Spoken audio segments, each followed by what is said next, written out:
जय माता जी। राम राम सीताराम।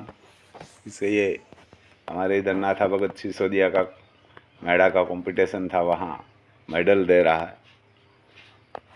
ये दौड़ के घोड़ा है, उसको मेडल दे रहा है।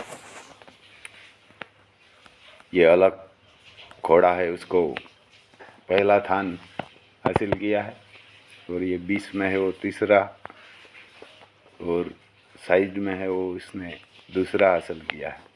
तो यहाँ इस सबको मेडल दे रहा है।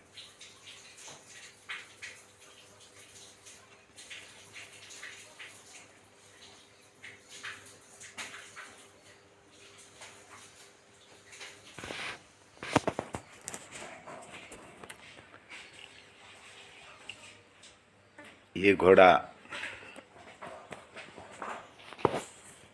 खुला ही छोड़ के दौड़ाते हैं, उसी का ही मेडल है।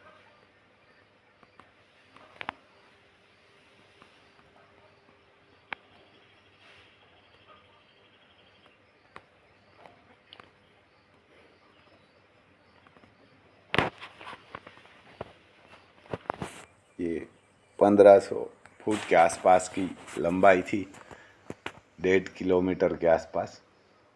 ज़्यादा तो वहाँ किसान के खेत में ही मेड़ा लगता है, तो जगह नहीं होती 2-3 किलोमीटर की। ये 1.5 किलोमीटर की आसपास की होगी, उसमें कम भी हो सकती है। तो ये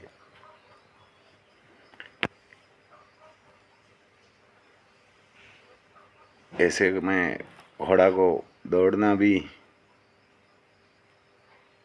मुश्किल से होता है, और हमारे यहाँ खेत में मिट्टी भी होती है, ब्लैक मिट्टी आती है, और उसमें पैर भी धंस जाते हैं और चलना भी मुश्किल होता है।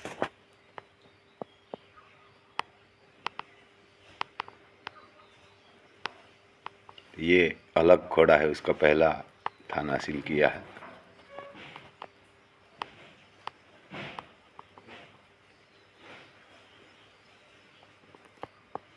होगा ये मारवाड़ी, क्योंकि कद बड़ा है इसलिए हम तो बोल रहे हैं मारवाड़ी है, क्योंकि काठियावाड़ी होगा तो इतना बड़ा नहीं होता। ये सब मेडल है सबको देने के लिए।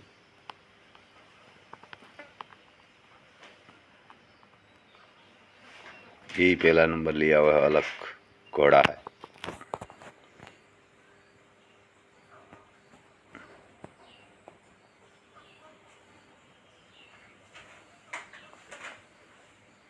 ये हमारे नाथा भगत था, वो यहाँ का पार्वतिया बोलते हैं पहले तो। यहाँ का डॉन भी था। यहाँ का हमारे जाम साहब होता है राजा, उसको भी ये डराते थे और डरते थे भी जाम साहब भी उनसे, क्योंकि उसको गोली भी नहीं लगती थी। और उसकी फई की गायों और भैंसों जाम साहब जब छोटा था नाथा भगत तब लेके गया था उठा के, तब से उसने खाना पीना छोड़ दिया था कि यही गाय और भैंसों का दूध पीऊँगा तब ही वापस लेऊँगा। तो ये जामनगर स्टेट है, तो वहाँ अकेला ही छोटा लड़का था, जा रहा था, 15-20 साल का ही होगा तब उसको ये कोई साधु महाराज मिला था। तो उसने बोला तुम अकेला कहाँ से वहाँ राज को पहुँचेंगे? तो उसने बोला ये कहाँ मारूंगा या कहाँ मारूंगा। तब ये साधु महाराज ने उसको साथर में देवमणि लगा दिया था कि आपको बंदूक भी नहीं लगेगी, तोप भी नहीं लगेगी, गोली भी नहीं लगेगी, कुछ नहीं लगेगा। भगवान ही उसको प्रसन्न हुआ था, क्योंकि उसी की गाय नहीं थी, उसी की भैंस नहीं था, कुछ नहीं था, वो सब फैका ही था।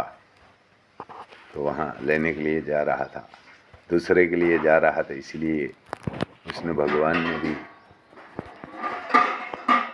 दिया था, ऐसा मुणवेल दिया था, साथर में लगा दिया था, और वहाँ कोई उसको बंदूक ये गोली कुछ नहीं लग रहा था। तो ये राजा ने उसको सर झुका के उसकी जो जो गाय भैंस उसकी